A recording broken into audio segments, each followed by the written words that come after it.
Hello, I'm Beryl Dakers. Welcome to Palmetto Scene. A Low Country church is working to transform their building into a place where visitors can better understand and appreciate the history within its walls. As ETV's Holly Bounce Jackson explains, there's no better time to share their story than now. This is a picture that made a lot of people stop and then share on social media this summer. As people protested across the nation after the death of George Floyd, here in the parking lot of Campbell Chapel AME in Bluffton, members got a surprise from a local group of 20-somethings who thought this was the perfect place to express themselves. I think it humbled our congregation. Now, we're not all African American, but a major part of my congregation are African Americans who came through the civil rights movement. And they said, we've never seen this before. There are many different racial groups that came together in the 60s, but not in the numbers that we see right now of young people, of white young people, of those who cross, like I said, again, every socioeconomic agenda, not from a particular denomination or religion. They weren't motivated by that. They were motivated by their humanity. And we left that meeting saying, we need to listen to them. We were under the impressions that they needed to listen to us. And we left there thinking, we need to listen to them. They're very articulate and they're very focused on what they'd like to see change in America. They're also focused that they're not so happy with how we've been doing business. And it's time for a change. Reverend John Black believes more people will be motivated once they hear and see the story behind his church. And that opportunity is coming soon. The church was recently rewarded a $140,000 A-Tax grant to launch its restoration project. The A-Tax is money collected from a 3% accommodation tax on visitors' lodging bills in the area. Right now, we're in the process of restoring our church to its 1874 condition. And in 1874, 9 trustees that would become members of our denomination purchased the church from 5 white trustees. And that began a series of racial reconciliation and harmony that has existed from 1874 until 2020. There are only 2 buildings in Old Town Bluffton that are on the National Registry as a building, and we're one of those 2. We're the oldest church building in Old Town Bluffton. There are only 2 churches that survived the burning of Bluffton, Church of the Cross and Campbell Chapel's historic chapel. Those are the only 2 that survived the burning of Bluffton during the Civil War. So there's a lot of history there. We are on the National Registry for the Reconstruction era. And in Bluffton, Reconstruction was much different than other parts of the country. And we're here to capture that story and to talk about the fact that African Americans, white Americans, and others worked very closely together doing Reconstruction, including allowing Campbell Chapel original trustees to purchase the building for $500. A wonderful act. You didn't expect that during that racially polarized season we call Reconstruction, but it happened in Bluffton. Black believes as more people learn the story of how this church began, they'll find a renewed hope for healing across our country. I also think that just that story that these 9 previously enslaved men could go on, and they were men, to go on to do great things, lets us know that any American can do that. And we live in a country that allows anybody to progress forward. The church is slated to become a state-of-the-art museum and cultural arts center. They hope to have the restoration complete in about 2 years.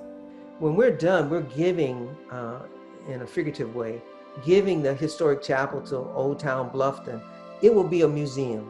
It will be a museum, but it will also be a place for small gatherings if you wanted to do lectures or a recital or a destination wedding or those kind of things. But we're going to capture all these oral histories, and people will be able to come in and listen to oral histories, not just of Campbell Chapel's members, but of the entire community. We're going to capture artifacts. We have some already.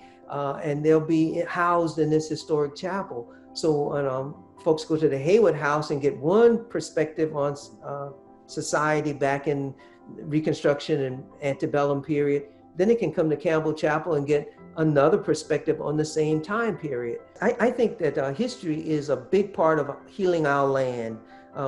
Hearing our history, capturing those lost stories will give us courage to go forward. We're not inventing something new in the sense of racial unity and those kind of things. There were little pockets of that all along. We're just expanding it. And so to see that it did exist, very tight relationships did exist in the past, and we're certain they're going to flourish in the future. In Bluffton, I'm Holly Jackson, South Carolina ETV. Next, from our digital series Made Here, we visit the K-Bar Soap Company in the tiny town of Clover, South Carolina, where a local veteran came up with the unique idea of creating natural soaps for the manly man. I make all natural products for manly men. And I always realized I wanted to do something on my own, to create something that my kids could possibly grow up with. Just started Googling how to start a business with no money. And starting a soap business was, I think, 6th on the list or somewhere. It was kind of buried. And for some reason it clicked. Every time I'd go into a store or something, I'd see these handmade soaps that always catered to the female side. But why is there nothing that caters to men? So I pulled from my experiences in the Marine Corps and try to piece it all together and how I make this work and how I create a brand around that idea. All my soaps are names. I try to give them more of a personality that kind of goes with the scent. So I have one called Whiskey and Bad Decisions. Well, pretty much everybody can relate to that. It has whiskey in it, vanilla and clove. Latherneck is my play on leatherneck for our nickname in the Marine Corps. Napalm in the AM, so it's a citrus bar. So it kind of, all of the names of my scents are intertwined with my time in the service. It's a tough sell. They usually just use whatever their wives get them. So this is trying to introduce them to a completely new market and a better way to treat their skin. What I found is that during the gift-giving season, women will buy it for their husband, their sons, whoever, and that's what opens their eyes to how good all-natural soap can be for them, as them receiving it as a gift, and then they'll start buying it afterwards because they realize it makes a huge difference in how their skin looks, feels. The first time I used it, it was refreshing. Like I felt clean. It reminded me of to be honest, my first real shower at my house when I came home after a 15-month deployment. It was refreshing. It made the bathroom smell great. The house smelled good. I was actually impressed. And I started using the beard products, and I used them for maybe about a week, and started to notice that my beard was softer and it kind of started to lay down. It was more manageable. And that's really all it took. It's new, it's different, it's something that they don't expect to see a big tattooed guy selling soap. This is just something there was nobody doing. Nobody made a grenade soap. Anybody can go to Walmart and buy anything. Anybody can do that. That's not who is supporting our local economy. So yes, they do in some aspects, but holistically, no. The small barbershops, like I sell at Lakeside Barbers in Lake Wiley. Well, they've been shut down for months. Hopefully they get to open up next week whenever everything's lifted. But that is the reason you support the little guys. They pump money right back into the economy, the local economy at that. You support, small families that support their local communities. Chris works with other veteran companies, and I dig that. I like that they support the veteran community as well as local communities within their communities, and that kind of means a lot. In this time of uncertainty, one South Carolina guidance counselor is reaching out to help her community. Jordan Culbreth works at Westview Elementary School in Goose Creek. She, along with her husband, created a music video to reach her students. It's a video with a very specific message. And sing this song called Walter the Whale, and it won't take long. The story Walter the Whale is about a whale named Walter, and a ship captures him and puts him in an aquarium where he meets a jellyfish named Flo.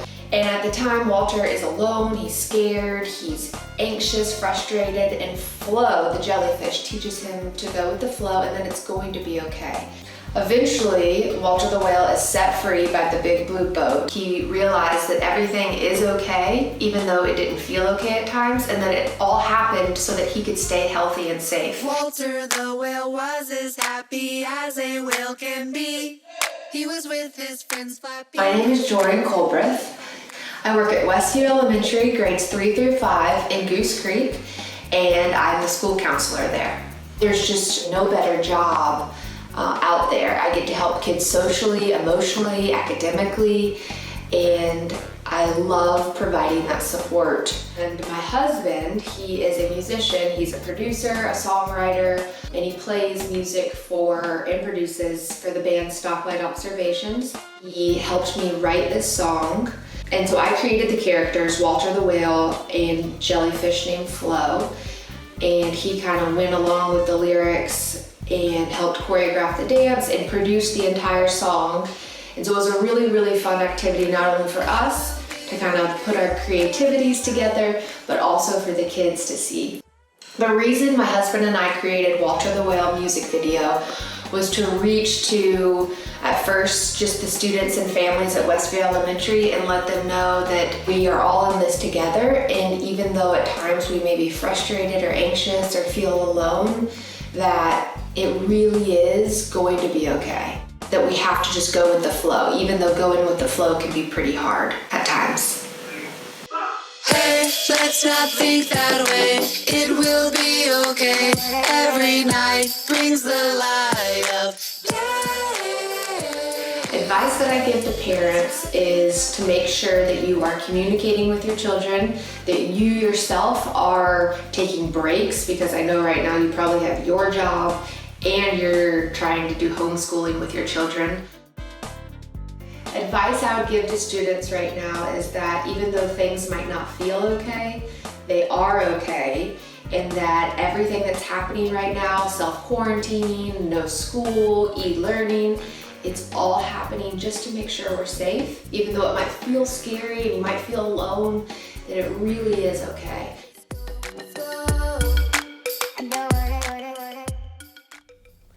Despite the pandemic, football season is in full gear, albeit with a few major changes. Back in June, we visited the Washington football team's wide receiver, Dontrell Inman, who, while prepping for an uncertain season ahead, took the time to help others in his hometown.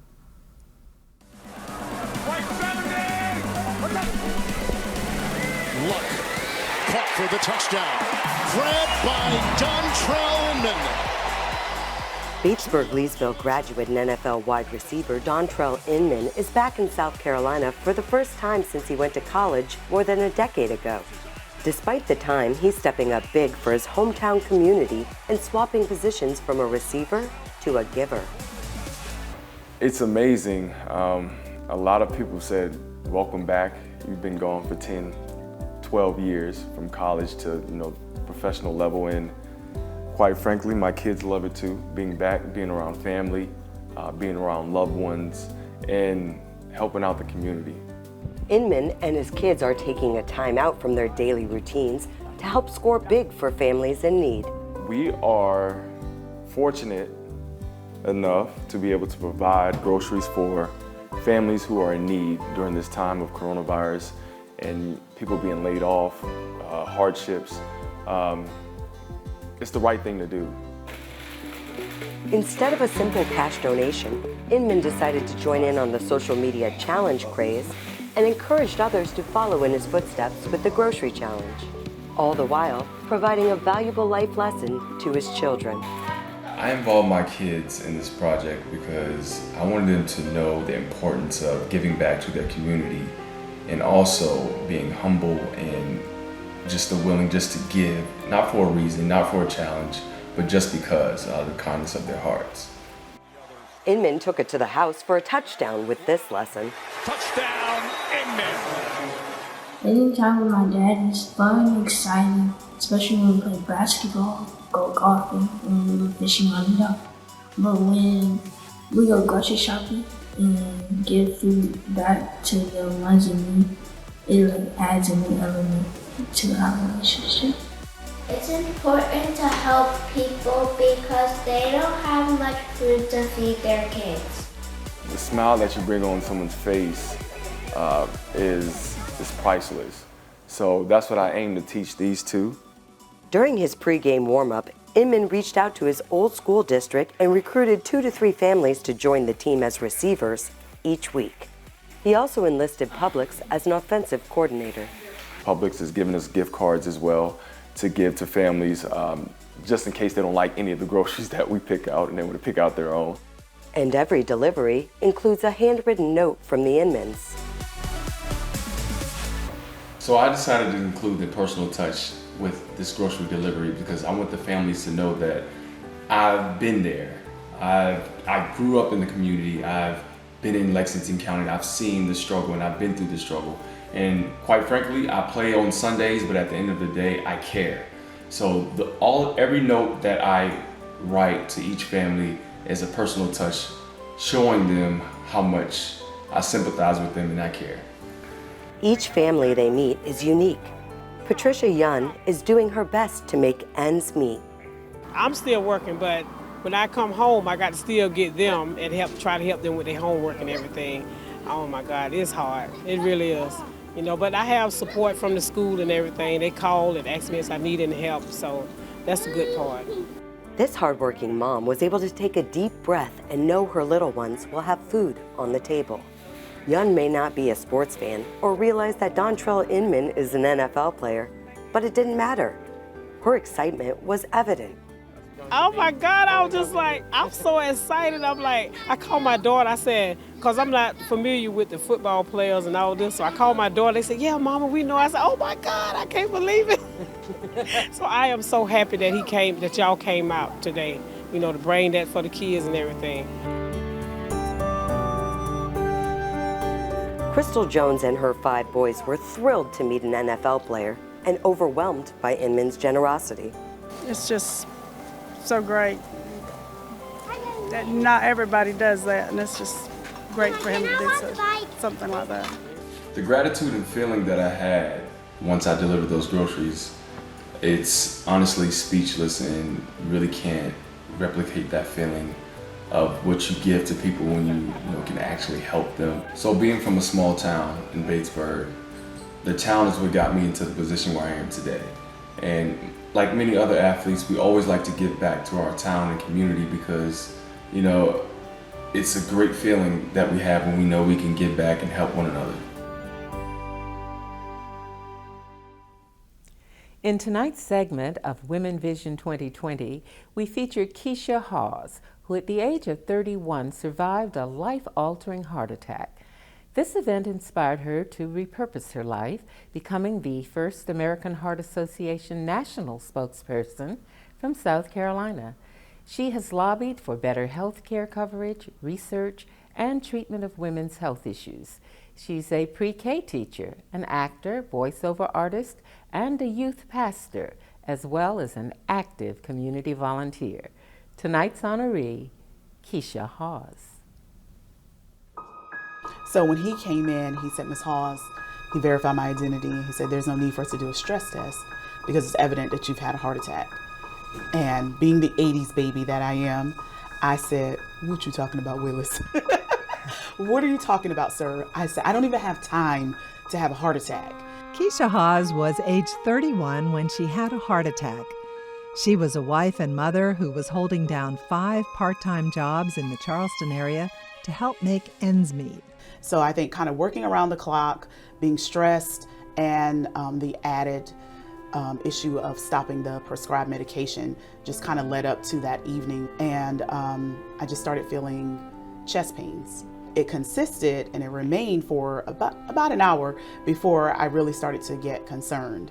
She was admitted to the emergency room, and after long delays, she finally was taken to the catheterization lab.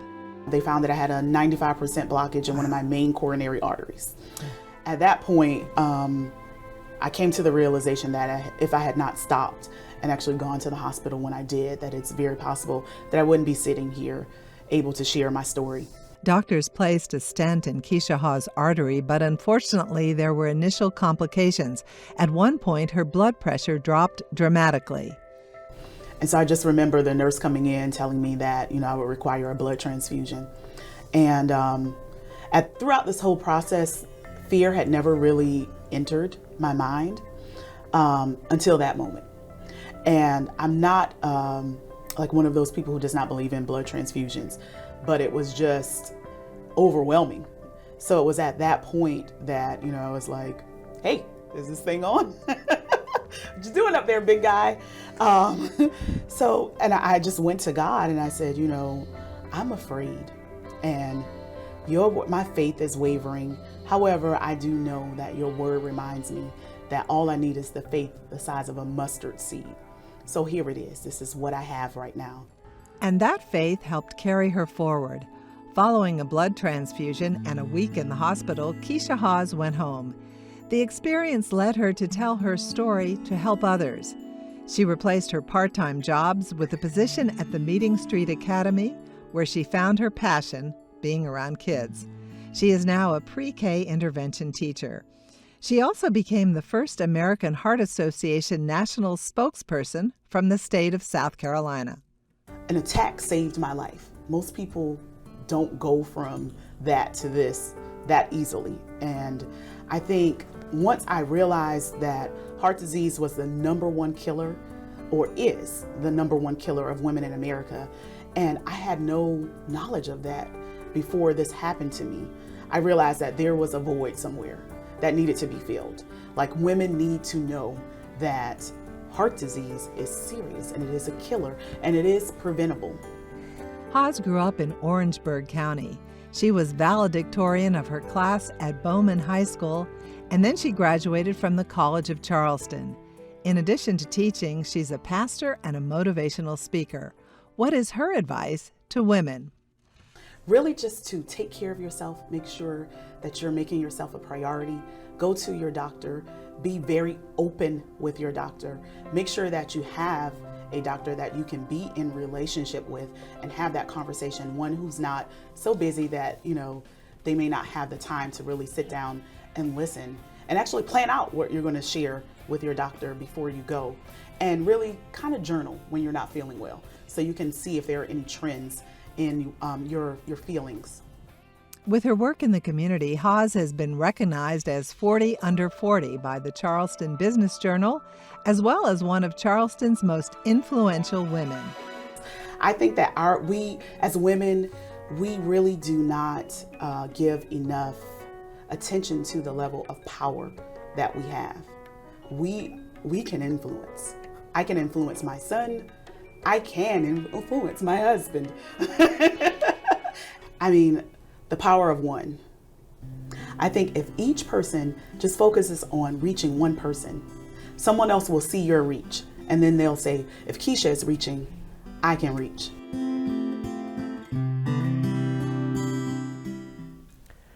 For more stories about our state and more details on those stories you've just seen, do visit our website at palmettoscene.org. And of course, don't forget to follow us on social media, Facebook, Twitter, and Instagram, at SCETV, #PalmettoScene. We leave you now with tonight's Palmetto postcard and a visit to the Charleston Tea Garden at Wadmalaw Island of the Lowcountry. For Palmetto Scene and ETV, I'm Beryl Dakers. Good night, stay strong, and thanks for watching. Welcome to the Charleston Tea Garden. This is the only large-scale commercially grown tea in America. Right here on Wadmalaw Island, just about half an hour from downtown Charleston.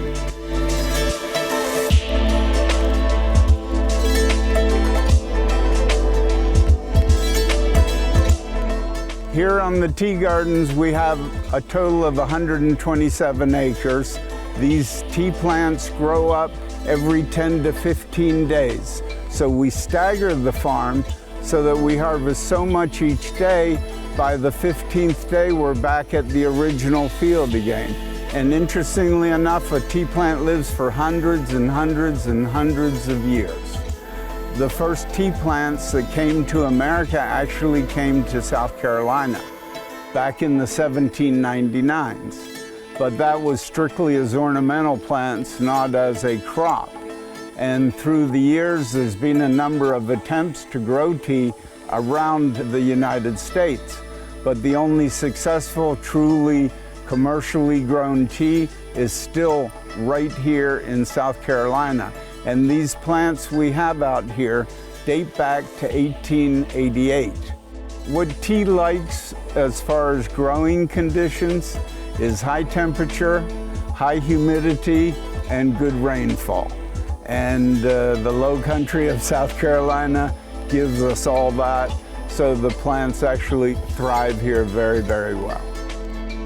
In visiting the Charleston Tea Garden, you can come into our gift shop. We have free tea for you to try that we make right here on the tea garden.